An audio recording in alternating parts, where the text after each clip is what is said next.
जोंनि नोलोबारि ओनसोलाव श्री श्री लोक्षि फुजा नायनो फैनाय गासै रायजो राजासिम दिनै जोंहा फैयै फैयै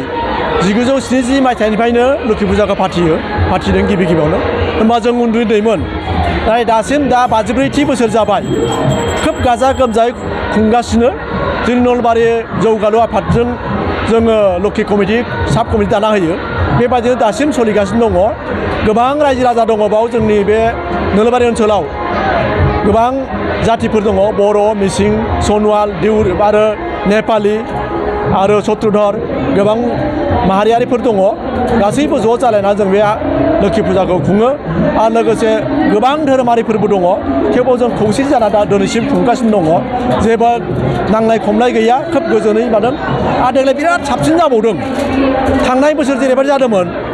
देग्लाय जेरैबायदि रं बिरङै फैदों बेफारिफोराबो लखिमपुरनि फैदों डिब्रुगड़नि जरहाटनि फैदों आरो मेला फैदों बानिज्य मेला फैदों आरो सार्कास दिन्थिनाय माबानाय बिराद फैदों जों सान्दों नोलोबारियाव जेरैबायदि बुङो खोब मोजाङै फालियो होननानै बयबो खोनादों आरो जोंना बाव लोंनाय जानाय जुवा गेलेनाय बिदि गैया खोब सान्थियै रायजो राजा जोंखौ मदद होदों जाहाथे आं आसा खालामो रायजो राजाफ्रा फैनानै सेंग्रा सिख्ला बोराय बेन्थ फैगोन बिमा बिफा फैगोन जाहाथे आं खावलायदों लाइमोन सेंग्राफोरखौ लाइमोन सिख्लाफोरखौ जाहाथे गावनि बिमा बिफा गावनि बोराय बैसो आबौ आबैमोनखौ मान होनानै जाहाथे दावराव दावसि खालामा सान्थियै जों बारग'होयो सानथामखौ दिनै गिबि सान दिनै 16, 17, 18 सानथामआ मोजाङै गाजा गोमजायै जागोन जाहाथे आं गासै रायजोफोरखौबो खावलायदों जोंहा गोबां हारि माहारियाफोर दङ बयबो जों खौसेथि जानांगोन বিভিন্ন জনগোষ্ঠী আছে সকলোৱে সমিল মিলভাৱে চলিব লাগিব যাতে এক এনাজৰিতে আমি আমাৰ লক্ষী পূজা কমিটিয়ে চলাই নিয়াত সহায় সহযোগ কৰে সকলো জাতি সম্প্ৰদায়ে আমি এই অঞ্চলখন বিভিন্ন জাতি জনগোষ্ঠীৰ মিলনভূমি সেকেন্ড অসম বুলি ক'ব পাৰে বিভিন্ন জনগোষ্ঠী আছে এই আশা কৰোঁ সকলো ৰাইজকে আমাৰ নলবাৰী অঞ্চলবাসীৰ বা গোগামুখ এৰিয়াৰ যিসকলে আহিছে শান্তি সম্প্ৰীতি বজাই ৰাখে যিসকলে ভালে আহিছে যাতে ভালে কুকলে পূজাখন চাই আৰু ভালে ভালে ঘৰলৈ গৈ পায় मोजां न'सिम सहैयो फुजाखौ नायनानै बेखौनो आं खावलायदों जाहाथे जेबो गावजों गाव नाङाबाजि जाया नांलाय खमलाय जाया सोरबा माबा मोनसे गोरा बुंफ्लांदोंबाबो बेखौ जाहाथे जोंनिनो बिदा बा जोंनि आफाया बुंदोंना सानलाले सेंग्रा सिख्लाफ्राबो आं बेखौ खावलायदों आरो आं खुलुमदों बयनिसिमबो रायजो राजानिसिम जाहाथे जाय बिथांमोना फैदों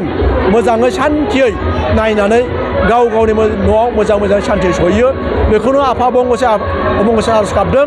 आइ बिमानावबो आरज गाबदों जाहाथे शान्ति हगार हरो बेखौनो आं बुंबाय आरो दिनै नोलोबारि फुजा कमिटिया दिनै 54थि नोलोबारि लोक्षि फोरबोखौ फालिनायाव दिनै आं जोबोद गोजोननाय मोन्दों मानोना सिगां बोसोरनिख्रुइ दिनै बोसोराव बे बोसोराव मानसिनि होंगो दोंगोखौ जों गोबां नुनो मोन्दों लोगोसे बेयाव माखासे जोंनि बानिज्य मेला माने ट्रेड फेयार फैदों जेरै मिनि मेला माखासे गेलेग्रा बुस्थुफोर फैदों आरो माखासे गोदान दखानिफोरा दिनै जोंनि नोलोबारियाव दखान होफैनायखौ जों नुनो मोन्दों बिनि थाखायनो आङो देग्लायनि बोसोरखौ सिगां बोसोरफोरनिख्रुइ आं साबसिन हामसिन जागोन होनना सान्दों आरो दिनै गासै जोंनि साखाथि फाखाथि थानाय गासै रायजो राजाफोरखौनो आं नोंसोरनि बड'लेण्ड बुब्लि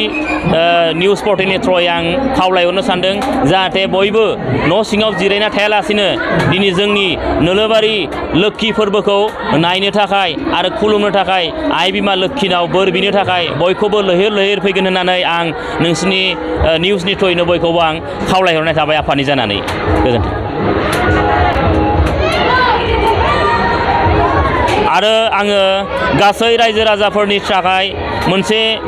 बिसोरनिसिम मोनसे आरज आरो खावलायनाय थादों जाहाथे जोंनि फुजा फोरबोआव बयबो रायजो राजाफोरा सेंग्रा सिख्ला गथ' गथाय बोराय बेन्थ फैनानै जाहाथे गाजा गोमजायै बयबो गोसो मिलायलायनानै रंजा बाजायै जोंनि फुजाखौ नायनानै आरो खुलुमनानै थाङो जाहाथे बेयाव जेबो उसुबिदा गैयाजासे दावराव दावसि नांलाय खमलाय जायाजासे मोजां बारग'लांनो हागोन होननानै आं आनान गसाइनाव बोर बिनाय थाबाय आरो बेखौ आङो बयखौबो मानिलायनानै सोलिगोन होनना आसा खालामनाय थाबाय गोजोन्थों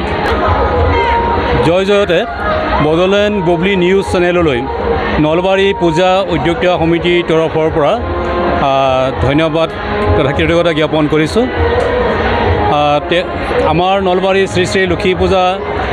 2024 বৰ্ষৰ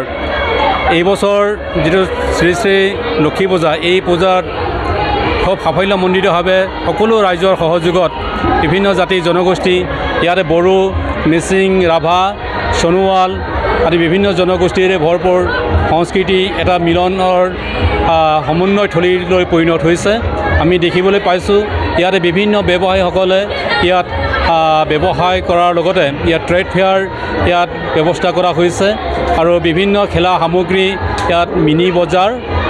অৰ্থাৎ মীনা বজাৰ বুলি আমি স্বাভাৱিকতে যিটো কওঁ সেইটো আমি দেখিবলৈ পাইছোঁ। ইয়াতে বিভিন্ন বয়সৰ বিভিন্ন জাতি জনগোষ্ঠীৰ ৰং বিৰঙৰ ইয়াত সংমিশ্ৰণ ঘটিছে। আমি আশা কৰিছোঁ এই পূজাথলী শান্তি সম্প্ৰীতি সমন্বয়ৰ প্ৰতীক হৈ ৰওক আৰু শ্ৰী শ্ৰী মা লক্ষ্মী পূজাত সকলো শ্ৰেণীৰ তৰফৰ পৰা আমি সহযোগিতা কামনা কৰিছোঁ। শান্তি সম্প্ৰীতি আমি পূজা অনুষ্ঠিত হোৱাটো আমি কামনা কৰিছোঁ। ধন্যবাদ।